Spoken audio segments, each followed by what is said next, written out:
Wes Lee here with another edition of the Mesonet Weather Report. Hot weather is something we as Oklahomans just have to deal with in summer. But every now and then we get lucky with a summertime cold front that makes it this far south. That should be the case this weekend as seen by the forecasted highs for Saturday. Monday highs should even be lower than this.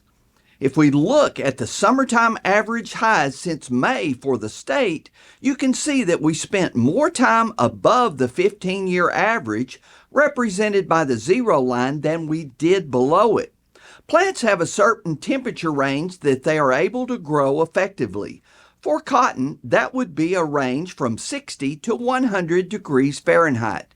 The term for this range is the effective degree days or heat units. Here are the accumulated degree days for 3 locations in Oklahoma with cotton planted on May 10th. You can see that 2,451 degree days have accumulated at Altus, just under 2,000 at El Reno, and just over 2,100 at Medford. Comparing this year to the previous 5 years, they are all well above the average. This indicates that heat will probably not be a limiting factor this year for cotton, and yields will be determined by moisture or other factors. Gary is up next with an August rainfall summary. Thanks, Wes, and good morning, everyone. Well, I hope we're getting rainfall this weekend and then early next week because we're in big trouble in parts of the state. We have drought expanding and intensifying.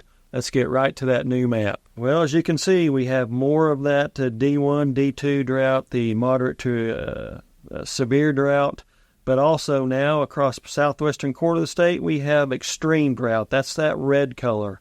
That's basically a 1 in 33 to 50 year event. So we're really starting to get serious down across that part of the state, but we also have drought expanding up into north central Oklahoma and also over into southeastern and south central Oklahoma. In other words, it's just really dry. It's pretty obvious why we're so bad off down there in southwest Oklahoma when you look at that consecutive days with less than a quarter-inch rainfall map from the Mesonet. You know, down there across Mangle and that part of the country, we do have 85 days going strong without at least a quarter-inch of rainfall in a single day.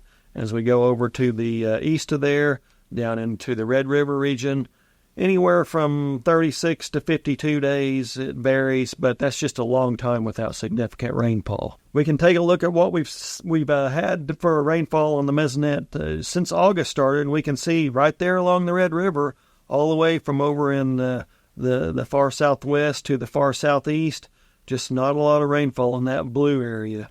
In some cases, less than 1/10 of an inch, and that's really bad for August when you have all that heat going on. Unfortunately, it shows up even better on the percent of normal rainfall map for that same time frame. Lots of that region along the Red River, southwestern quarter of the state, other parts of the state as well, less than 25% of normal rainfall for August, in some cases less than 10% of normal. And again, when you have all that heat and you have very little rainfall, that really does exacerbate those drought conditions. So like I said, I hope we're getting pretty good rainfall, and especially those areas that need it the most. That's it for this time. We'll see you next time on the Mesonet Weather Report.